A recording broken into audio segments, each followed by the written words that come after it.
കുറേ ആയില്ലേ ഇപ്പോൾ പുറത്തേക്ക് ഇറങ്ങിയിട്ട്. എന്നാലും ഇവിടെ അടുത്തൊക്കെ ചർച്ചയും പള്ളിയൊക്കെ ഉള്ള കാര്യം എനിക്കറിയാം എന്ന് പറയുന്നുണ്ട്. അങ്ങനെ മനു റൂമിലേക്ക് വരുമ്പോൾ മുത്തശ്ശി പറയും, മോനെ ഇവൾക്ക് ഒന്ന് പള്ളി വരെ പോകണമെന്ന്, നീയൊന്ന് അവളെ കൊണ്ടുപോവോ? അയ്യോ അത് വേണ്ട, ഞാൻ പൊയ്ക്കോളാം എന്ന് അലീന പറയുന്നുണ്ട്. അതെന്താ, എൻ്റെ കൂടെ വരാൻ പേടിയാണോ?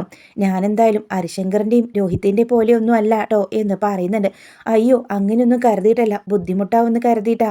അത് സാരമില്ല, അലീന റെഡി ആയിക്കോളൂ, എപ്പോൾ പോകണമെന്ന് പറഞ്ഞാൽ മതി, ഞാനൊരു 5 മിനിറ്റ് കൊണ്ട് റെഡിയാവാം എന്ന് പറഞ്ഞ് അലീന ഇറങ്ങുന്നുണ്ട്. അങ്ങനെ മനുവിൻ്റെ കൂടെയാണ് അവൾ പള്ളിയിലേക്ക് പോകുന്നത്. പോകുന്ന വഴിയെ മനവളോട് ചോദിക്കുന്നുണ്ട്, എൻ്റെ അനിയൻ അങ്ങനെയൊന്നും പെരുമാറാൻ പാടില്ലായിരുന്നു. അതിൽ ഞാൻ അലീനയോട് ക്ഷമ ചോദിക്കുന്നേ. ഏയ് അതൊന്നും ഞാൻ അത്ര കാര്യമായിട്ട് എടുത്തിട്ടില്ല. ചെറിയ പിള്ളേരല്ലേ, അതവരുടെ ബുദ്ധിമോശം തെറ്റായിട്ടേ ഞാൻ കരുതിയിട്ടുള്ളൂ. അറിവില്ലായ്മ കൊണ്ടാണ്. എന്നാലും ഏതൊരു പെണ്ണിനോടും ഇങ്ങനെ പെരുമാറാൻ പാടുണ്ടോ? അവൻക്ക് ഇങ്ങനൊരു സാറുടെ സ്വഭാവമാണെന്ന് എനിക്കറിയില്ല.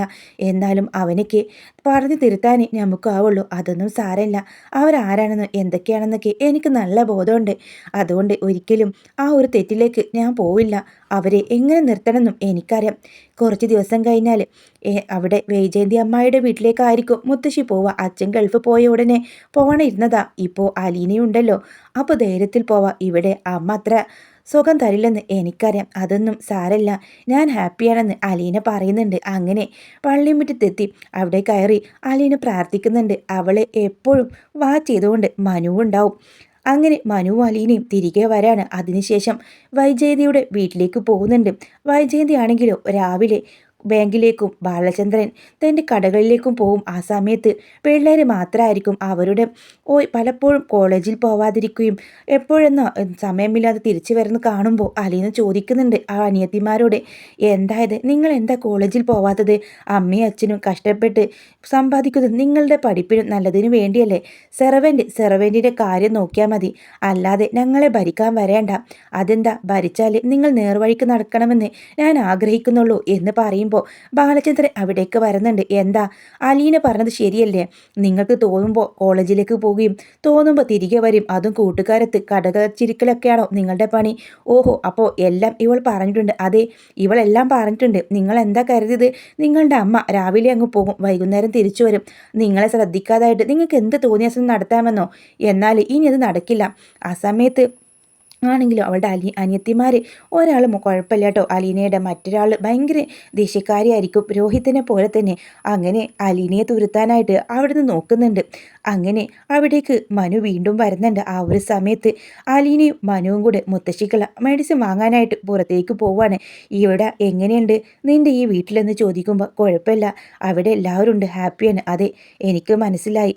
എൻ്റെ അമ്മയുടെ അടുത്ത് നിൽക്കുന്നേക്കാളേറെ നിനക്ക് ഹാപ്പിയായിരിക്കും. ബാലചന്ദ്രൻ അങ്കിൾ നല്ല മനുഷ്യനാ, നന്മയുണ്ട്. നിന്നെ ഒരിക്കലും കഷ്ടപ്പെടുത്താൻ അറിയില്ല. അതെ, അങ്കിള് എൻ്റെ കൂടെയുണ്ട്. അങ്കിള് ഒരിക്കലും എന്നെ കഷ്ടപ്പെടുത്തില്ല. എനിക്ക് വേണ്ടി എപ്പോഴും സംസാരിക്കുന്നത് അങ്കിള് മാത്രമാണ്. പക്ഷേ അമ്മായിക്ക് എന്തോ ഒരു ഇതുണ്ടെന്ന് അങ്കിള് പറഞ്ഞു. നിന്നെയും അങ്കിളിനെയും സംശയിക്കുന്ന പോലെ അമ്മായിക്കൊക്കെ ഇങ്ങനെയൊക്കെ ചിന്തിക്കാൻ കഴിയുന്നുണ്ടല്ലോ എന്ന് പറയണേ. അതൊന്നും ഞാൻ കണക്കാക്കുന്നില്ല, അമ്മയുടെ ഒരു തെറ്റിദ്ധാരണയല്ലേ എന്ന് പറയുമ്പോൾ പെട്ടെന്നാണ് അമ്മ എന്നൊരു വാക്ക് അലീനയുടെ വായിൽ നിന്ന് വരാൻ. എന്താ അലീനപ്പ പറഞ്ഞത്, അമ്മയെന്നോ? അല്ല, അവരുടെ അമ്മ എന്ന അർത്ഥത്തിലാണ് ഞാൻ പറഞ്ഞത്. ആ ശരി, എന്തായാലും അമ്മയാണല്ലോ എന്ന് മനു പറയുന്നുണ്ട്. അതിനുശേഷം മനു കാറ് നിർത്തി കാറിൽ നിന്ന് ഇറങ്ങാണ്. അലീനയെ ഒന്നും മിണ്ടാ നിൽക്കുമ്പോൾ, അലീന എന്താ ഇവിടെ നിർത്തിയത്? അല്ല, എനിക്ക് അലീനയോടൊരു കാര്യം പറയാനുണ്ടായിരുന്നു. എന്താ കാര്യം എന്ന് ചോദിക്കുക. അലീനയ്ക്ക് എന്നെക്കുറിച്ച് എന്താ അഭിപ്രായം? അതെന്താ അങ്ങനെ പറഞ്ഞത്? ഞാനൊരു കാര്യം ചോദിച്ചാൽ അലീന സത്യം പറയോ എന്ന് ചോദിക്കാണ്. എന്താ, നിനക്ക് എന്നെ ഇഷ്ടമാണോ എന്ന് ചോദിക്കുന്നുണ്ട് മനു. എന്താ ഇത്, ഞാൻ അങ്ങനെയൊന്നും കണ്ടിട്ടില്ല. എങ്ങനെയൊന്നും, വെറും ഒരു സെർവൻ്റ് മാത്രമല്ലേ? അങ്ങനെയാണോ അലീന, വെറും ഒരു സെർവൻ്റാണോ? അങ്ങനെയാണോ ഇവിടേക്ക് വന്നതെന്ന് കണ്ണിൽ നോക്കി ചോദിക്കുമ്പോൾ അലീന ഒന്ന് പതറുന്നുണ്ട്. എന്താ എന്താ നിങ്ങൾ അങ്ങനെയൊക്കെ പറയുന്നത്? അല്ല, അലീന യഥാർത്ഥത്തിൽ ആരാണെന്ന് അലീനയ്ക്ക് മാത്രമേ അറിയുള്ളൂ. പിന്നെ എന്തിനാ ഇങ്ങനെ ഒരു ഒളിച്ചുകളി? എന്താ എന്താ നിങ്ങളീ പറയുന്നത്? എനിക്കൊന്നും മനസ്സിലാവുന്നില്ല. അലീന ഒന്നും അറിയാത്ത പോലെ ഭാവിക ഉള്ളിലെ ഭയം മറച്ചു വെച്ചു.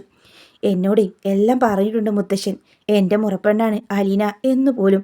ഇത് കേട്ട അലീന ആകെ നെട്ടി ഷോക്കായി നിൽക്കാൻ കേട്ടോ. മുത്തശ്ശൻ ഒരു ദിവസം മുത്തശ്ശൻ വയ്യാതെ കിടക്കുന്ന സമയത്ത് നിന്നെ സംരക്ഷിക്കണമെന്നും ജീവിതകാലം മുഴുവൻ നിന്നെ കൂടെ കൂട്ടണമെന്നും എന്നോട് പറഞ്ഞിട്ടുണ്ട്. നീ അത്രയ്ക്ക് നല്ലവളാണെന്ന്.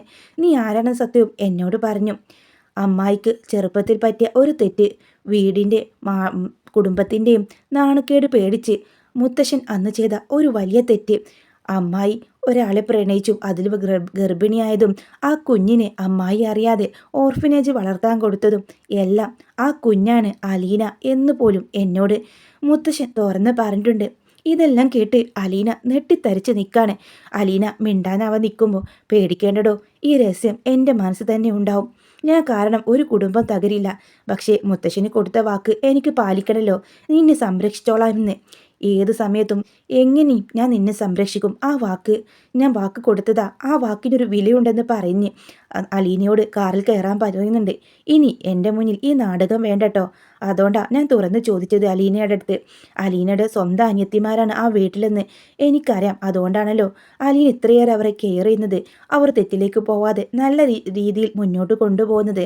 പക്ഷേ അവർക്കറിയില്ല സ്വന്തം ചേച്ചിയാണെന്ന്. സ്വന്തം ചേച്ചിയോട് ഇങ്ങനെ പെരുമാറാൻ പാടില്ലെന്ന് അവർക്കറിയില്ല എന്ന് പറയുമ്പോൾ കണ്ണീരോടെ അലീന കാറിൽ തന്നെ ഇരിക്കുന്നുണ്ട്. മനു ഈ സത്യം തിരിച്ചറിഞ്ഞു. അതുപോലെ അധികം വൈകാതെ അവളെ ഒരുപാട് സ്നേഹിക്കുന്ന ബാലചന്ദ്രനും ഈ സത്യം തിരിച്ചറിയുന്നുണ്ട്. വൈജയതിയുടെ മകളാണ് അലീന എന്ന സത്യം. അതോടുകൂടെ ബാലചന്ദ്രൻ കൂടെ അവളെ തന്നെ അച്ഛ എന്ന് വിളിക്കണമെന്ന് പറയാണ്. ബാലചന്ദ്രനെ ഒടുവിൽ അലീന അച്ഛ എന്ന് തന്നെയാണ് വിളിക്കുന്നത്. എന്നാൽ യഥാർത്ഥ അച്ഛനും വൈജയന്തിയെ വളരെ സോഫ്റ്റായ ക്യാരക്ടർ തന്നെയായിരിക്കും. പെട്ടെന്ന് അവളുടെ ജീവിതത്തിലെ ഈ ദുരന്തമാണ് അവളുടെ സ്വഭാവം തന്നെ മാറ്റിക്കളഞ്ഞത്. അതുപോലെ തന്നെ അവളുടെ അച്ഛൻ ഗൗതമാണല്ലോ. അലീനയുടെ അച്ഛൻ ഇതുവരെ സീരിയലിൽ എൻട്രി ആയിട്ടില്ല. അച്ഛൻ ഗൗതം എന്നാണ് പേര്.